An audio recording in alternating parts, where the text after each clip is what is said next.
O título que eu dei para essa palestra de hoje: Crise como negação da verdade e resistência à mudança.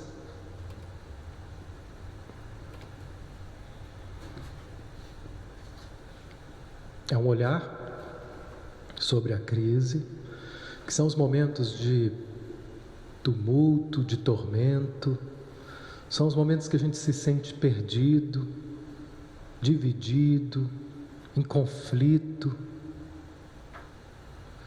Isso pode ter uma dimensão mais sutil ou uma dimensão desesperadora. Mas de alguma forma a gente está sempre em crise com algum aspecto, a gente está sempre diante da possibilidade de estar aprendendo algo novo, de estar acolhendo algo, né? Nós estamos nesse plano aqui como seres imperfeitos. E na nossa imperfeição, ela é marcada por negações da verdade. O que resume as nossas imperfeições, senão maus entendidos, incompreensões a respeito da vida e a respeito de nós mesmos. Mas no momento em que essa crise chega, no momento em que essas dificuldades chegam, é como se a gente perdesse a nossa capacidade de raciocínio lúcido. Às vezes é tão forte que eu gosto de falar com os meus alunos, quando a gente está refletindo sobre o processo dos clientes, né? São momentos em que a gente se depara, é como se a gente estivesse se afogando em algum aspecto. A gente fica se debatendo, né? Ou assiste, né? Nos clientes, situações, quando chega num consultório, geralmente ninguém procura psicoterapia porque quer se conhecer. Procura porque está doendo, porque está sofrendo. Então, quando chega, sempre uma pessoa nova, ela vem acompanhada de uma crise, né? E na nossa abordagem não existe alta, né? Porque como é que eu vou dar alta? Eu não estou de alta. Dentro do olhar humanista, alta nós não vamos ter nesse planeta, né?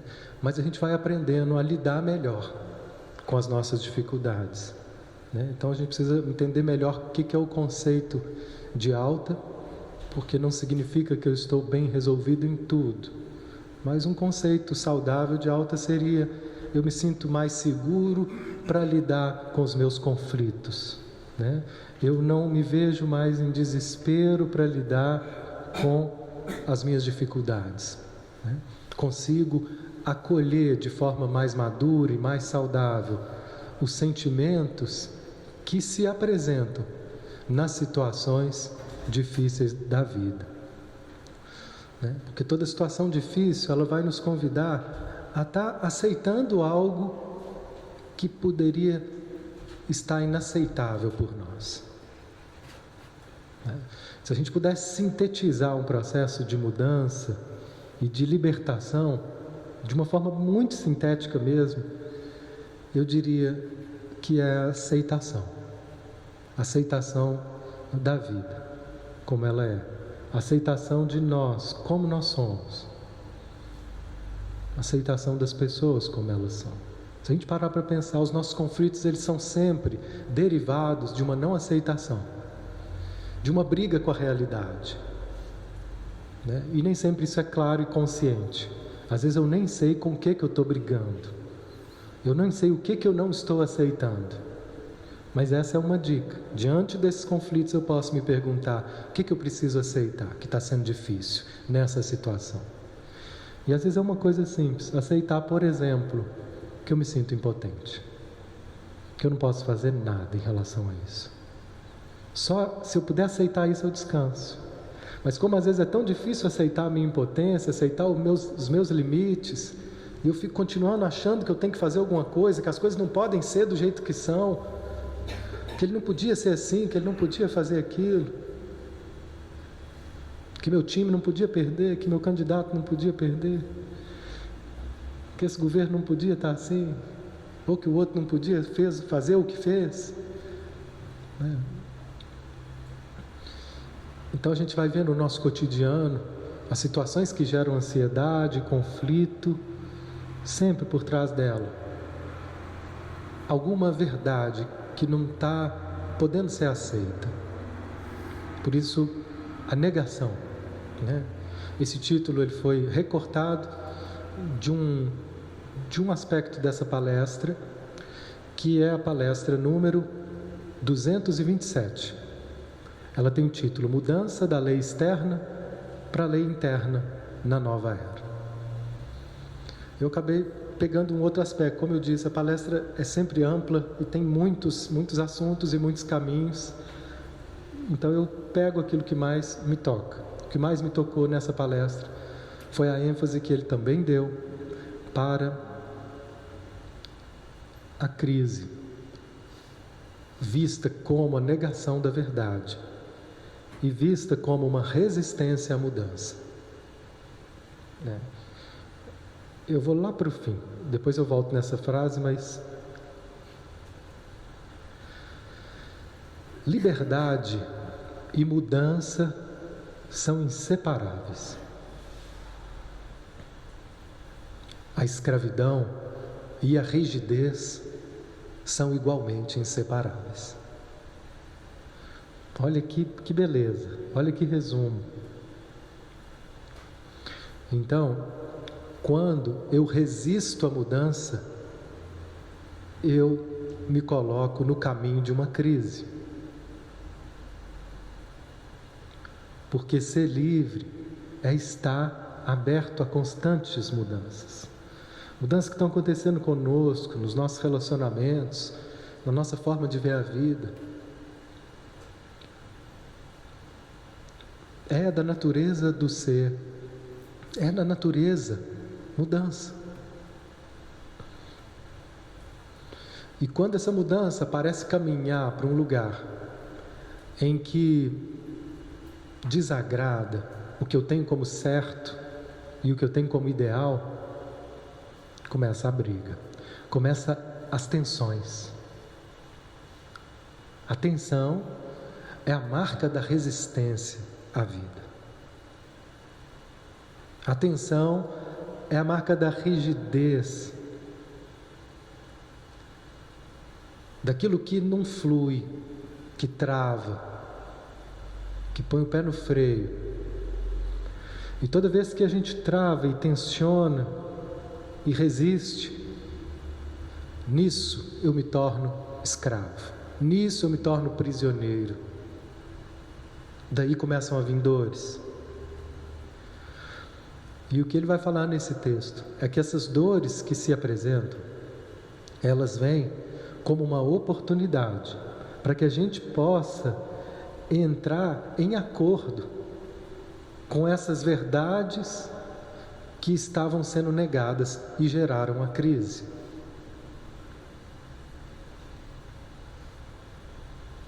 E quando eu consigo aceitar aquilo que estava sendo negado, quando eu entro em acordo de novo com a verdade, quando eu paro de brigar com a realidade, nesse momento, algo muda. E às vezes eu acho que vai mudar porque eu tenho que fazer alguma coisa. E às vezes justamente o contrário. Vai mudar quando você parar de brigar com isso. Vai melhorar quando isso parar de ser um drama para você. E é um drama porque a gente coloca um sentimento exagerado, de muita intensidade. A intensidade que vem da pressão de querer que seja do nosso jeito, de querer que esteja resolvido à nossa maneira.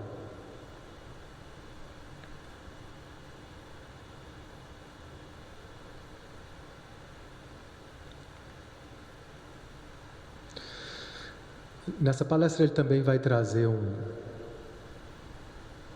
uma visão que diz assim: toda semente contém o plano de seu desenvolvimento e potencialidade final, da evolução final. Esse plano é sempre inerente à semente e segue sua trajetória natural. Existe um processo natural que se desenvolve de forma totalmente independente da mente, independente das suas expectativas,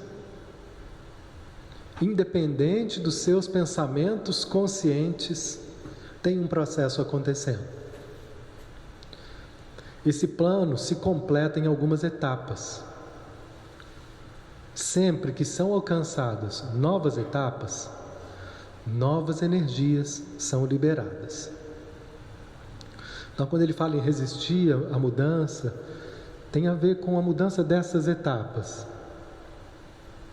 Cada etapa da vida vai trazendo novas possibilidades. E às vezes eu tenho medo desse novo, tenho medo dessa liberdade e travo. Uma das coisas que é na nossa vida mais desejada é também das mais temidas, que é a liberdade. Quantas vezes, sem perceber, a gente troca a liberdade pela segurança, ou pela sensação de segurança, por acreditar que aqui onde estou não está muito bom, mas pelo menos aqui está confortável, né? Nesse conforto, muitas vezes eu me acomodo, até que começa a vir essas energias de uma etapa nova, que vai tornando aquilo que estava confortável, desconfortável. Não, mas eu sempre fiquei aqui nesse lugar, e sempre teve bom ficar aqui tanto tempo, e agora eu não estou aguentando mais, né? Ou seja, algo mudou aqui dentro. Ele fala que na trajetória humana, né, para o bebê sair da condição de dependência total para começar a falar e andar, ele passou de fase. Teve um quantum de energia maior que se movimentou e se pôs em ação para promover aquele salto. É um salto, né? Quem tem filho já teve ou acompanhou bebezitos, de sobrinho, de irmão. É impressionante a rapidez com que ele se desenvolve, né? É muito rápido, de repente está falando e vai vindo palavras. É incrível a rapidez do crescimento. E depois a gente parece que dá uma estabilizada, né? Quando vai para a escola, vai socializar, é uma outra fase, é uma fase que começa a ter um grande outro salto. E depois que a gente vai para a fase adulta, parece dar uma estabilizada, né? A gente não se vê mais com grandes mudanças acontecendo fisicamente, perceptíveis. Mas o que ele diz é que do mesmo jeito que existem esses ciclos, né, na fase infantil, que são mais claramente perceptíveis, na fase adulta nós também vamos sofrer esses ciclos de mudança e transformação no nível emocional, no nível mental, né, no nível energético. Novas energias vão sendo despertadas, vão sendo disponibilizadas, para que possamos dar novos saltos na capacidade de compreensão, na capacidade de relacionamento, na capacidade de expressão, porque ele diz que a comunicação é um atributo do ser desenvolvido, né? Mais do que aquele que coopera, aquele que é capaz de comunicar com clareza, né? É um trabalho de desenvolvimento. A gente vai aprendendo a se expressar de uma forma mais e mais clara. Eu já aprendi a falar, eu sei as vogais, as frases, mas a forma de comunicar aquilo que eu quero, aquilo que eu não quero, a forma de traduzir as minhas experiências, é uma outra linguagem, é uma outra comunicação, que isso vai se desenvolvendo. O que ele chama de nova era, ele diz, olha, vocês podem não perceber, mas vocês já estão numa nova era. Vocês já saíram de uma adolescência como planeta. A fase infantil como planeta era aquela que a gente vivia de uma forma totalmente voltada para a plena satisfação dos nossos desejos e ponto. O que é certo é o que é bom para mim. E o que é bom para mim vale qualquer preço. Se eu precisar te matar para poder ter um pouquinho mais de terra, eu te mato. E eu te matei primeiro, eu ganhei. E agora eu tenho mais terra. Era assim. Era assim. E aí foi vindo. A humanidade entrou numa adolescência. Essa era a infância. Que essa é a infância espiritual, porque é assim que se processa os bebês, né? As crianças muito pequenas, elas não estão nem aí, gente, se é certo, elas querem ser satisfeitas, né? Então é uma imaturidade, porque elas não têm consequência, não têm pensamento consequente, de pensar que aquilo ali pode ser um problema, né? Essa semana acordou de manhã, minha filhinha olhou e falou: papai, eu quero chocolate. De manhã, antes de tomar café da manhã. Não pode, já deitou no chão e esperneou. Esperneou. Não adianta explicar para ela: filhinha, não pode, depois, sobremesa. Não adianta. Eu quero é só agora. Depois você me explica isso, mas me dá agora o chocolate. Enquanto eu estou comendo, você me explica aí. A negociação dela é assim. E se não for assim, é guerra. E a guerra dela, qual a arma que ela tem? Chororô, uma gritaria, né? E é do infantil, é do imaturo. Tá certo, tá no tempo dela disso, né? E a humanidade passou dessa fase. Quando eu falo humanidade, é uma quantidade, é um quantum suficiente. É claro que tem muitas pessoas, mas tem muita gente nessa fase. Tem muita gente nessa fase ainda. Mas um quantum de humanos suficiente já fez uma transição. E a próxima transição foi uma fase que a humanidade entrou na adolescência, onde a gente precisou de um conceito que hoje a gente faz isso aqui para tentar se desvencilhar, que é o conceito da dualidade. Então nós precisamos de um formato de leis externas, trazendo aí o título da palestra, de leis externas que vieram dizer para o homem, né, para os bebês espirituais: não pode matar, não pode roubar a mulher do seu irmão, não pode mentir. São as leis, são mandamentos. Aí vem a igreja para reforçar, né, essa dualidade, trazendo um monte de conflito, mas naquela época era necessário. Se matar, vai para o inferno. Muitas pessoas, gente, deixaram de matar, não é porque não tinham vontade de matar, é porque tinham muito medo de ir para o inferno. Até hoje, né? Aí é o umbral, é o inferno. Então, são leis que foram trazendo consciência, e a humanidade também foi desenvolvendo, né? O campo jurídico chegou, as leis ainda, né, são imperfeitas, são cumpridas de forma insatisfatória, muito. Mas nós temos premissas que nos ajudam, né? Há séculos atrás, gente, o que era o sistema jurídico? O que eram as leis, senão a vontade dos poderosos, dos reis, dos senhores feudais, né? Em alguma medida ainda é? Sim. A gente começa a ver mudanças, começa a ver princípios de mudança. Começamos a ver alguns poderosos na cadeia, incrível, né? Surreal. Isso nunca tinha acontecido, isso é muito recente, né? Como se a lei fosse só para os que não têm poder e dinheiro, e agora começa a vir também. Ou seja, são princípios reguladores da civilidade humana, e que eles vieram trazendo essa dualidade: isso é certo e isso é errado, isso é certo e isso é errado. E essa foi a fase que a gente está saindo dela, né? Ele diz até que vocês saíram dessa fase da adolescência, onde a gente fica nessa divisão, para poder ir para uma próxima fase que ele fala, a nova era.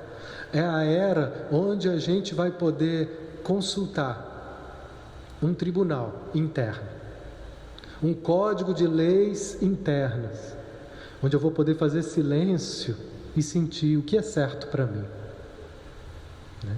Onde aquelas regras ligadas às convivências humanas, né? Não estou querendo banalizar essa ideia dizendo, é certo para mim matar. Não. Mesmo porque se eu consultar esse lugar aqui internamente, nunca vai ser certo matar. Nunca vai ser certo algo que seja certo para mim que possa prejudicar o outro. Porque essas leis internas, elas são as leis divinas, que pressupõem que o que é bom para mim deve ser bom para o coletivo. É uma ética. Não pode ser algo bom para mim se isso estiver prejudicando alguém. Então, essa é a transição de uma nova era. E a partir daí o que ele diz? Como que isso vai se estabelecer? Parece ainda tão distante. E está aparentemente. Né? Nós não vamos ver essa era estabelecida nessa encarnação. Né? Não dá para ter essa expectativa. Mas tem algo se movendo no interior. Tem algo se movendo que ele está falando, é uma energia que está sendo despertada nas pessoas e que vai se tornando cada vez mais insuportável se manter nessa adolescência, que está nos conduzindo aos poucos, porque a nossa noção de mudança, ela é sempre carregada de muita pressa, da nossa urgência, né? Mas tem um processo que é isso, está para além da minha expectativa, está para além dos meus pensamentos conscientes, mas vai nos levando. A gente teve aqui na oficina um trabalho que durante mais de 15 anos a gente fez, um trabalho ligado à mediunidade, né, com um grupo de amigos. Durante muitos anos esse trabalho foi muito rico, muito profícuo, experiências muito profundas, muito aprendizados, muita união, muito difícil. Chegou um momento que eu não sei o que aconteceu, principalmente após o nascimento da minha segunda filha. Eu comecei a sentir que eu precisava ficar mais em casa. Eu não estava mais disponível para estar nesse trabalho da forma com que eu sempre tive. Mas isso parecia errado, porque não estava de acordo com o que sempre foi. Né? Parecia errado que eu não tivesse mais com o mesmo interesse. Logo após esse processo começou a vir um interesse muito forte por um caminho oriental, uma necessidade de aprofundar num determinado tipo de trabalho, e aquilo ali também parecia em desacordo. Percebe os conflitos que vão vindo quando vêm esses ímpetos de mudança? Foi muito difícil fazer essa transição, né, de toda uma lógica de trabalho energética que regia essa casa, uma casa pequena. Agora você imagina a transição quando a gente fala de nações, a transição quando a gente fala de grandes empresas, né? Isso aqui é uma casa muito pequena, muito simples, mas eu sei o que gerou, né? Os conflitos, como que a gente resiste, como que a gente tem medo da mudança, está nos levando para lugares que não sejam bons, porque na hora eu não tenho consciência, não tenho visão, eu só sinto que não tem mais plug com aquele. E é como se as pessoas também sentissem, elas não sabiam falar também o que estava acontecendo, e simplesmente a gente não conseguia comunicar mais, e a comunicação foi ficando difícil, e aí foi tendo um distanciamento, um afastamento. E aí quem ainda tinha necessidade daquele tipo de trabalho, foi continuar esse trabalho em outro lugar. E aqui começou uma nova fase, uma nova era. É melhor, é pior? Não se trata disso. Se trata de uma mudança, de uma necessidade de um novo parâmetro, de um novo ciclo. Eu estou dando esse exemplo, que foi um exemplo que me recorreu de algo que foi positivo, mas como foi difícil para todos, como foi conflituoso. Né? A impressão que eu falei com a Fátima, a minha principal parceira na construção dessa casa e desse trabalho, é como se a gente tivesse no mundo espiritual, a gente combinou, então vamos marcar, a partir de agora então cada um vai seguir um caminho, beleza? Beleza. E no mundo dos sonhos a gente combinou isso, mas aí quando a gente desce, chega aqui e acorda, a gente não lembra disso, a gente não entende esse ímpeto de afastamento, que não é racional, que nos contraria, e que é uma pessoa que eu amo, eu sei que ela também tem amor por mim, mas a gente falou, olha, não está dando, não está dando. Mas conseguimos, pela conversa, pela abertura, pela transparência, conseguimos fazer essa transição com muito respeito e cuidado, de forma que o nossa amizade, o nosso amor de afeto foi preservado. Mas porque houve essa abertura, essa honesta abertura de cada um perceber seus limites, falar desses limites, né? nos despojarmos dos julgamentos. O que eu estou falando aqui, gente? Separações. Separações de trabalhos espirituais, de relacionamentos. Às vezes acontece, você está com uma pessoa, de repente aquilo ali parece perder o sentido. Terminou um ciclo. Quantas situações e relacionamentos que esse ciclo acaba, e quanto as pessoas se debatem, sofrem, entram em depressão, mas logo depois, o que acontece com elas? Um crescimento enorme, enorme. Talvez depois elas possam até se reconectar de novo, mas já é de um outro lugar. Elas precisaram daquilo. Mas, racionalmente, não tinha abertura para aquele, não tinha uma compreensão racional. É só um impulso de mudança. Essas mudanças elas são inevitáveis em nós, nas nações, no nosso planeta, nos planetas. Toda essa é uma força que gira, trazendo novas eras. Não adianta resistir, debater, simplesmente nós somos levados, porque a semente pede um desabrochar, e é uma força muito maior. E essa é a lei divina que vai nos levando para um lugar que, mesmo que a gente não entenda, que a gente possa confiar, será um lugar melhor.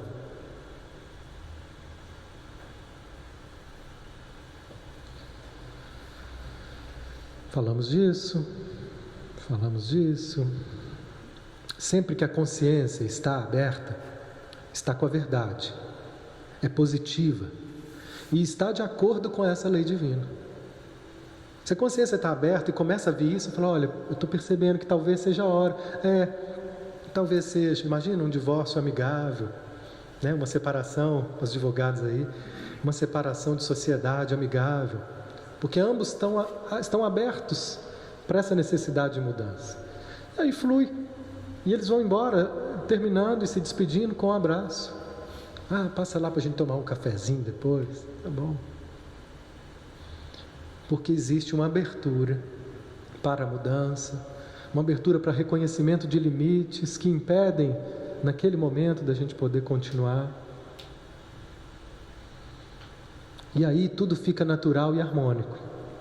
Mas sempre que a nossa consciência, aqui melhor dizendo, sempre que a nossa mente, o nosso ego, às vezes as traduções, entendendo consciência como um lugar mais profundo, mas aqui é a nossa mente, a nossa visão estreita, o nosso ego, ele é contrário à verdade.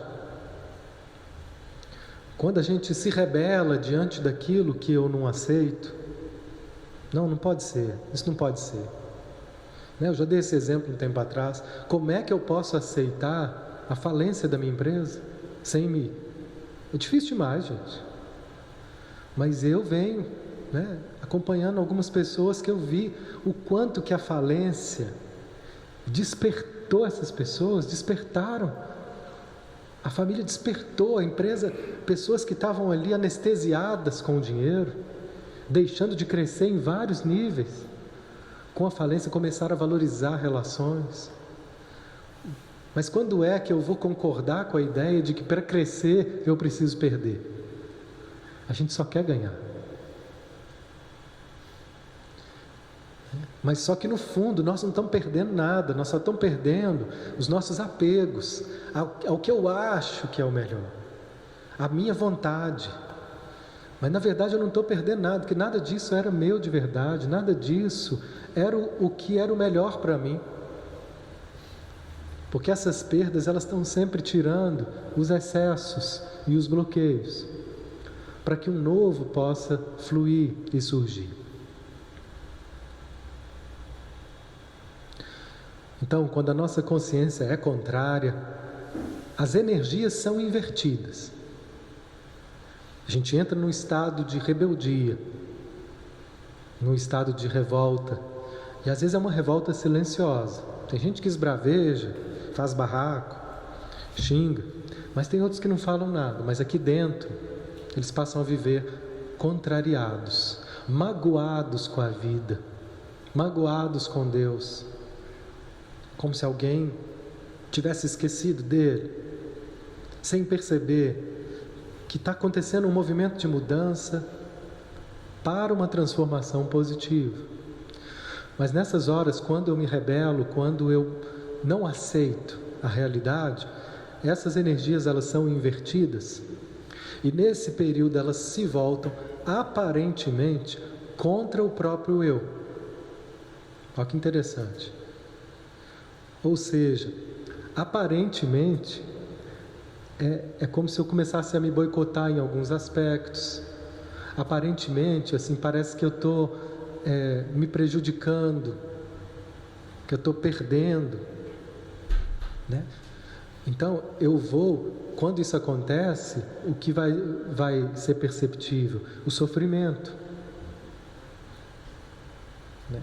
Eu vou começando a tomar um monte de decisões erradas. Né? Eu conheço uma pessoa que ela tinha uma condição de fazer um empreendimento, começar um processo que poderia ter uma grande chance de prosperidade. Ela vai lá e me pega o dinheiro desse empreendimento e constrói um empreendimento num lugar, o lugar mais improvável, o pior, qualquer outro lugar que ela construísse teria um efeito positivo.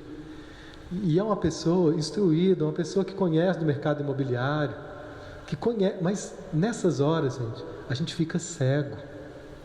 E eu vou e me vinculo com pessoas que todo mundo olha e fala assim: meu Deus, será que ele não vê que essa pessoa não tem nada a ver com ele? Ou eu me vinculo a situações, nesse caso, né, a empreendimentos que são um barco furado. Parece que eu estou me voltando contra o eu. E essa pessoa sofreu muito, porque deu tudo errado, o trem ficou preso, perdeu dinheiro de investidores, a coisa ficou uma novela de sofrimento. Mas o que há nisso a ser compreendido? Diante do sofrimento que essas situações acarretam, vai trazer à tona posturas que eu não estava percebendo. Posturas de arrogância em relação à vida, posturas de orgulho, posturas de negação de uma série de realidades, que eu não tinha outra forma de ver, senão é como se a nossa alma dissesse: vamos criar uma situação que nós vamos, né, te fazer cair do cavalo. Tem uma musiquinha, um pontinho, que Maria Bethânia canta,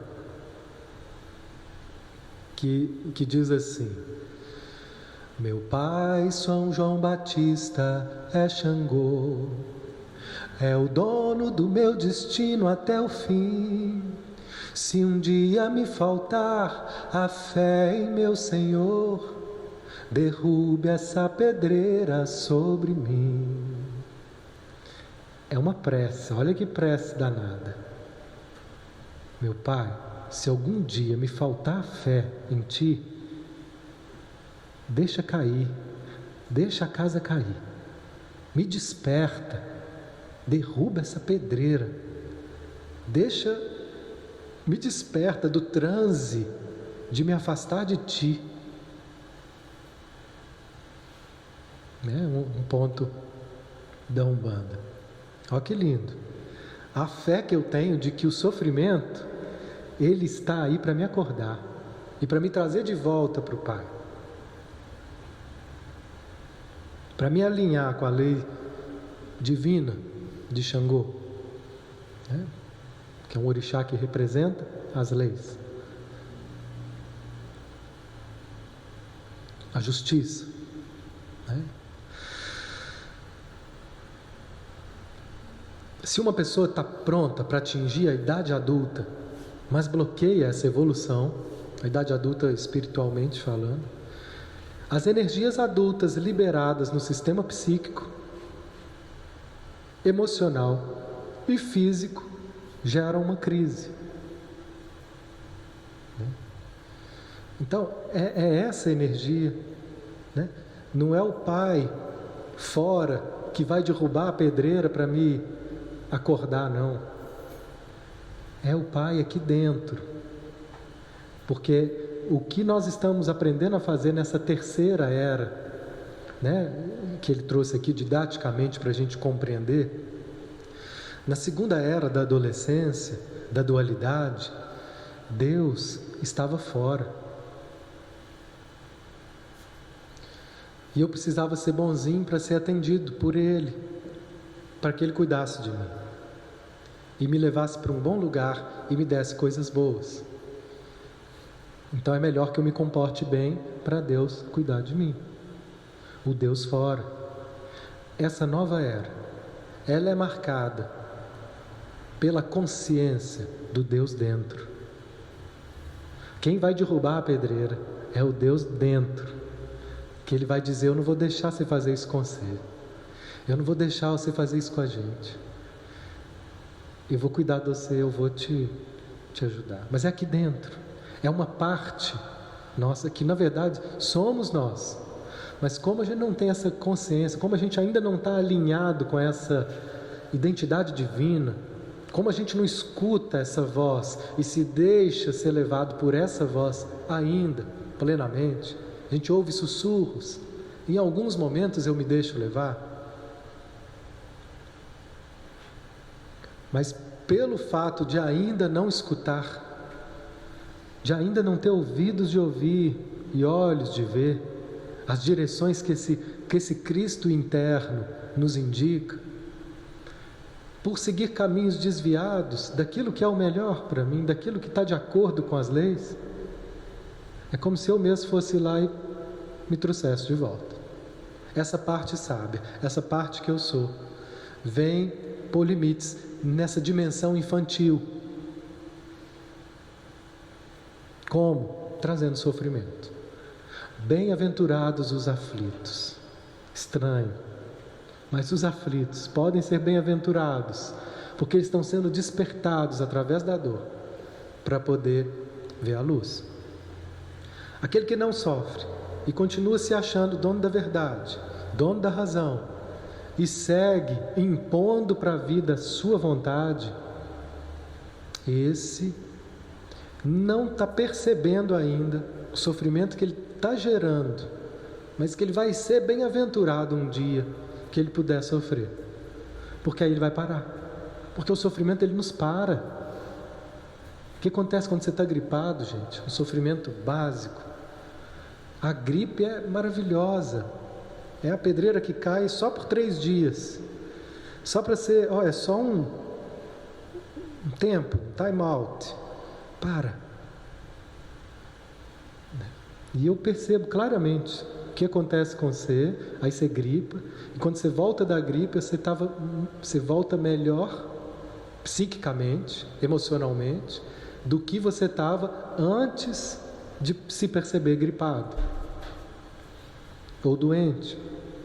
As doenças são outras formas da gente compreender essas crises. Eu estava falando de perdas, mas as doenças são perdas. Quando eu estou doente, eu perco a minha plenitude, a minha mobilidade, a minha expressão, né? Minha capacidade de raciocínio.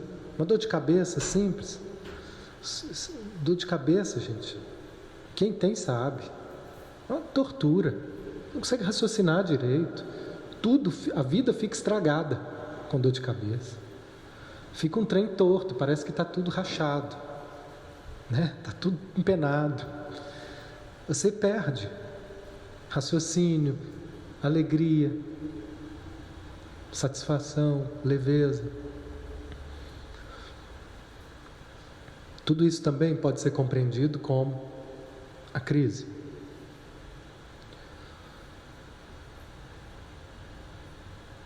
Então, as pessoas, no finalzinho desses slides, elas vão gerar, as pessoas que estão Vou ler tudo. Aqueles que agiram primordialmente no plano egoísta e destrutivo, eles precisam mudar seus sentimentos, para que poderosas energias que estão sendo liberadas no plano interior do planeta, isso que ele está falando, gente, esperança, tem um movimento acontecendo. Muitas pessoas estão falando isso de formas diferentes. Tem um movimento acontecendo, ele é sutil, ele não é visto, mas tem energias que estão sendo liberadas. Aqui ele falou no interior do planeta, há quem diga que energias que chegam do cosmos, é uma transição, o planeta está vibrando em outro ritmo. Estamos vivendo uma nova era, só que ela não é vista, as energias não são vistas. Mas qual é o efeito disso? É um efeito de estar fazendo essas pedreiras caírem mais rápido.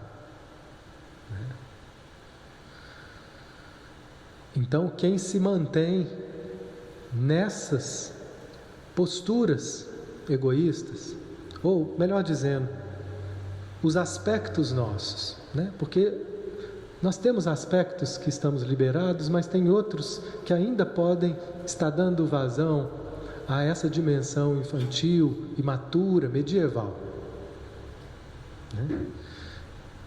Isso vai ficando insustentável. Vai gerar tensão. Olha a característica disso. Vai gerar tensão que vai ficar insuportável. Insuportável até que se instaura uma crise. E quando essa crise se instaura, nós temos uma oportunidade de mudança. Porque muitas vezes sem a crise, gente, a gente não muda. Porque a gente não vê o que há para ser mudado. É nessa crise que se destaca. Por que a crise é uma oportunidade de mudança? Porque é nela que se destaca situações e dificuldades. Quantas pessoas que se tornam mais humildes quando adoecem, que começam a despertar para a importância de dar consideração ao outro, quando ele precisa de ajuda, quando ele está frágil. E aí a gente volta na palestra que a gente fez há 2 semanas, ela vai ser sempre um referencial para nós sobre a reconciliação com os nossos pais.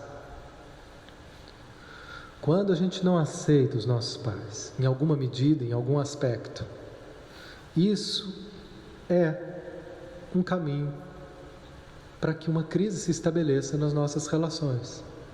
E quando essa crise se estabelece nos nossos relacionamentos, nós vamos ter a chance de voltar a olhar para aqueles aspectos nos nossos pais que eu não aceitei. Mais uma vez eu digo, não é o pai físico. Às vezes o pai físico, eu já estou até bem com ele, ou até ele já se foi para outro plano.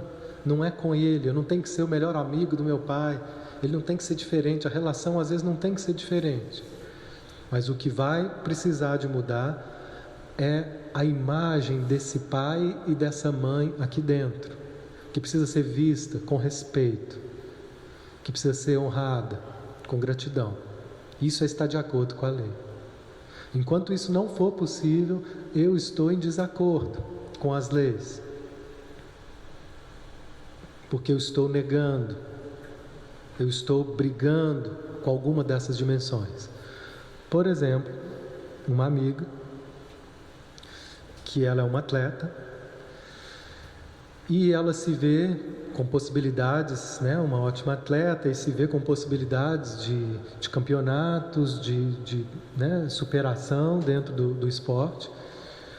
Mas em determinado momento, que era para ela estar dando o melhor de si, muitas vezes ela se vê travada por uma tensão, uma tensão que vem de uma pressão muito grande de ter que dar conta de tudo, de ter que ganhar, de ter que ser a melhor. É tão forte que essa pressão vira a pedreira que faz ela cair. Qual que é o desalinhamento com a vida? Essa ânsia de achar que eu só vou poder ficar bem se eu for o melhor, que eu só vou estar realizado se eu for melhor. Essa é a ilusão, que gera tensão, que gera pressão, até o ponto que me joga no chão. E aí, quando a gente vai aprofundando no processo dela, ela diz que aquilo que estava acontecendo com ela, de alguma forma, trazia algo que é o que ela estava brigando com ela. A fragilidade. Não aceito ser frágil. Eu tenho que ser forte o tempo todo. Não aceito perder. Não aceito me enfraquecer. Aí eu me torno rígida, cheia de tensão. E quem é que na história dela apresentava uma fragilidade que ela nunca conseguiu aceitar? A mãe. E ela desenvolveu um desprezo por essa mãe, pela fraqueza dela, pela fraqueza de não conseguir oferecer mais para ela, de não conseguir atender às expectativas daquela criança. Quando a gente faz isso, gente, nós somos crianças exigentes, não é porque a gente é mau, é porque a gente quer ser atendido. E é muito difícil para uma criança compreender a lógica dos nossos pais em alguns momentos. Então a gente só cobra. Eu só quero porque quero. E eu queria que ela fosse mais forte, para poder me dar o que eu não tive. E como não foi possível, é como se criasse aí uma pressão: eu nunca vou ser fraca. Eu nunca vou ser frágil. Eu posso estar sangrando, mas eu vou erguer minha cabeça e vou para a luta. Como se isso fosse um orgulho, um valor, mas na verdade é eu me machucando, na verdade é eu me punindo, na verdade sou eu me massacrando por não poder aceitar que tem hora que eu sou forte e dou conta mesmo, e é ótimo, mas tem hora que eu não dou conta, tem hora que eu sou impotente, tem hora que eu sou frágil. E eu só vou conseguir aceitar a fragilidade da minha mãe quando eu entro em crise para poder ficar de frente com a minha fragilidade. O que a crise vai fazer com ela? Vai colocá-la de frente com a fragilidade dela. Olha que perfeito! Olha que lei divina! Para que assim, ao sofrer até o momento que ela começa a aceitar, eu preciso de ajuda, eu não dou conta, eu realmente, eu não queria estar frágil, mas eu estou. Eu não queria estar chorando, mas eu estou. Quando eu aceito isso, pronto, eu aceitei minha mãe. Eu aceitei minha mãe em mim. Eu me reconciliei com a minha mãe. Eu me reconciliei com essa parte que estava em negação. E estava, a partir dessa negação, gerando crise.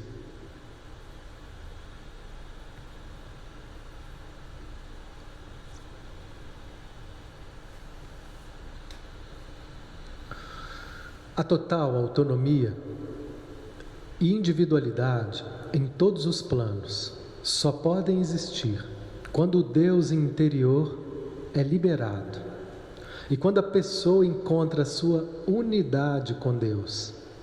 Essa é a verdade. Olha que profundo. Aí você está de alta. Aí sim. Aí eu retiro o que eu disse. Né? Aí nós nos damos alta quando o Deus interior é liberado, quando eu me encontro em unidade com Deus. O que é estar em unidade com Deus? Né? É não brigar com nada. Não é que eu vou ser uma plasta. Tem coisas que eu preciso tomar atitudes, mas eu vou tomar de forma relaxada, descontraída, com uma firmeza serena. Firmeza serena, né? Essa é a mestria dos lutadores de Kung Fu. Um lutador imaturo é aquele que sai movido pela raiva, querendo dar soco e chute, e ele é desarmado em 3 segundos. por aquele lutador, ele está numa luta, mas ele está com a mente tão serena, que ele sabe a precisão do golpe, porque ele está sereno, calmo, ele não está em desespero, né? O oponente dele não é o outro, ele está em plena reconciliação consigo, né? E a gente pode falar muito mais dessa liberação divina. É quando eu começo a parar de brigar com a vida e me deixar ser conduzido em aceitar esses acontecimentos e essas crises como uma resposta amorosa de Deus a uma necessidade de transformação dessa personalidade. Essa personalidade vai se transformando. O porquê de tanto trabalho, gente? Tem trabalho mesmo.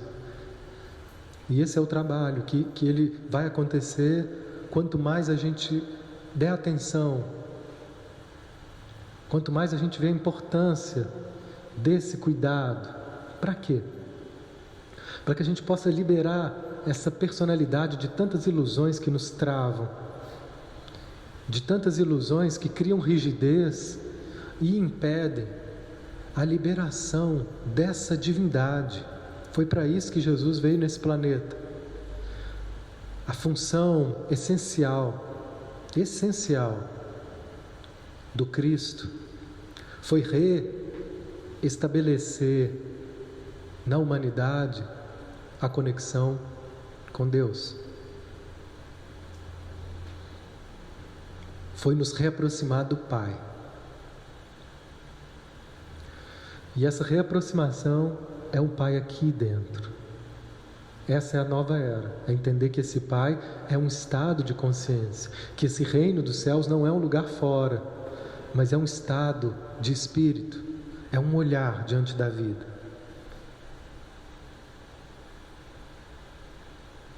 É estar em unidade, ou seja, não me vejo como um ser separado, que onde eu tenho que ganhar, onde eu tenho que ser mais.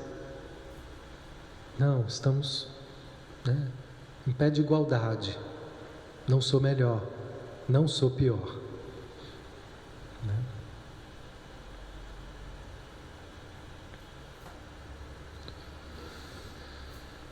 Se houver disposição em renunciar à atitude velha, obsoleta, e adotar uma atitude nova, mais apropriada, a crise dolorosa e destruição são desnecessárias. A mudança ocorre da maneira mais natural, harmoniosa e bonita. Quando vocês persistem, negam e preferem se enganar, qual que é o nosso discurso quando a gente se engana? Só para a gente entender, não, eu não me engano. Não, perceba como que você se engana. Vamos tentar, vou dar outras pistas para você, o guia falando. Vou dar outras pistas para vocês. Todos esses slides, gente, são palavras do guia, tá? Vou dar outras pistas para vocês perceberem como que vocês se negam a esse trabalho. Quando vocês vivem dizendo, tá tudo bem, não, tá tudo bem. Ou seja, quando eu não me permito que esteja mal, eu não me permito estar sentindo dor. Gente, a dor está vindo justamente para atualizar o sistema. Mas eu falo, não, eu não posso. Porque eu tenho tanta coisa boa. Como é que eu posso sentir dor? Como se sentir dor fosse, por exemplo, ingratidão. Como se eu estivesse desonrando a Deus por estar sofrendo. Ou desonrando o que eu tenho de bom por estar sofrendo. Ou só porque tem gente que sofre mais do que eu não posso sofrer. Gente, sofrimento, cada um tem o seu, porque precisa desse tipo de sofrimento. Porque esse tipo que vem aí é o necessário para o seu desenvolvimento. Porque nele tem um recado, nele tem uma atualização, nele tem uma verdade que estava sendo negada e pede unidade, reconciliação. Se eu ouvir o recado que há, se eu não brigar e aceitar o movimento que esses sofrimentos trazem, a consciência que eles vêm trazer, como da moça que estava lá sofrendo com as tensões, qual que era o recado dela? Era justamente aprender a ser mais humana, a ser mais leve. Às vezes eu falo tanto que eu quero leveza, mas eu não sei como. E olha que estranho imaginar que a leveza vai vir justamente quando eu puder aceitar essa dimensão humana que sempre foi insuportável. Quando eu puder aceitar meu limite. Ou quando eu digo, não, isso não tem importância, né? O importante é a gente fazer outras coisas. E eu não dou importância para essas situações. Eu me acostumo a não me dar atenção. Eu me acostumo a passar por cima de mim, me atropelar. Como se o mais importante fosse cumprir deveres. O que mais? Que às vezes ganha tanta importância em detrimento a esse trabalho de escuta da nossa intimidade, das nossas experiências. Elas não nos definem, nenhuma dessas experiências. Mas cada vez que eu escuto e aceito, eu vou estar me reconciliando com partes que estavam separadas, em conflito. E cada movimento de reconciliação que vai acontecendo, vai liberando tensões físicas, tensões ocultas, e vai me abrindo para novas possibilidades de expressão e comunhão com esse Deus interno. Outra ideia, eu não consigo, é demais para mim, eu não vou conseguir. É uma forma de fechar a porta. Ninguém vai te convencer. Se você estiver convencido, você fecha a porta. Não há terapia que funcione, não há palestra que ganhe lugar no seu coração, que é difícil demais. Vocês abrem as portas para a inevitável crise e dor. Quando a gente resiste. Não era para ser uma crise, era só para vir uma mudança, um sentimento que, se pudesse ser aceito, ele vinha, eu passava, chorava e me liberava, soltava e pronto, estou pronto para a próxima etapa. Mas como eu não aceito, resisto e brigo, é daí que então se transforma numa crise. Ok? Estamos diferenciando aqui crise de um sofrimento, um sentimento de dor comum que todo ser humano vive. Ele não é um problema, é humano.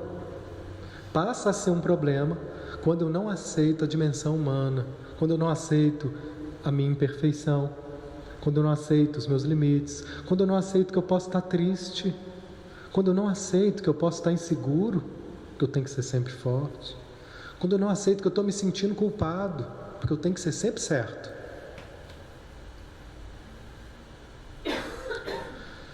Terminando, toda ajuda externa dada, olha que sábio, só pode mostrar como ir até o fundo e reconhecer o quanto se investiu numa falsa visão da realidade. Essa é a ajuda que os mestres podem dar para nós, essa é a ajuda que o guia insiste em nos oferecer, essa é a ajuda que os bons terapeutas, nos seus melhores momentos, podem oferecer. Traduzindo, é a ajuda da gente reconhecer os nossos enganos, de como que a gente está distorcendo a realidade, brigando com a realidade. E essa ajuda é um apontamento, mas ela não tem efeito nenhum se eu não estiver aberto para poder querer ver, para poder me abrir para sentir essa experiência. Não basta dizer, eu reconheço, mas eu não aceito. É diferente, reconhecimento e aceitação. Aqui, aceitação, eu estou chamando de algo, uma experiência mais profunda, onde eu realmente me permito, não é só que eu reconheço que às vezes eu fico triste, não, é me permitir sentir a tristeza, aceitá-la quando ela vem. E se eu puder aceitá-la, ela vem e vai. Caso contrário, eu brigo e ela fica fica até gerar uma crise. Não sei porque eu estou com uma dor não sei onde, desenvolvi uma artrite, tem que tratar. E aqui a gente termina de novo com aquela frase inicial: a liberdade e a mudança são inseparáveis. Esses sentimentos que eu estou me referindo aqui, gente, eles são sempre mutáveis. Nada disso sou eu, porque isso nunca se estabelece. Isso está sempre passando. E a liberdade é só deixar que isso passe. E a escravidão e a rigidez são inseparáveis. Ser livre é poder aceitar as mudanças e aceitar as diferentes experiências que estão se apresentando a cada momento na nossa vida, sem achar que isso é o fim do mundo, o fim do poço, que eu nunca vou sair disso, ou que se eu deixar isso vir eu vou me afogar nisso. Nós vamos aprendendo a confiar no ser que acolhe isso. O ser que eu sou acolhe essas experiências todas. Eu não sou essas experiências. Eu olho para elas. Eu percebo o efeito que elas têm nesse corpo. E eu deixo que elas passem quando eu paro de brigar com elas. Uma boa noite a todos.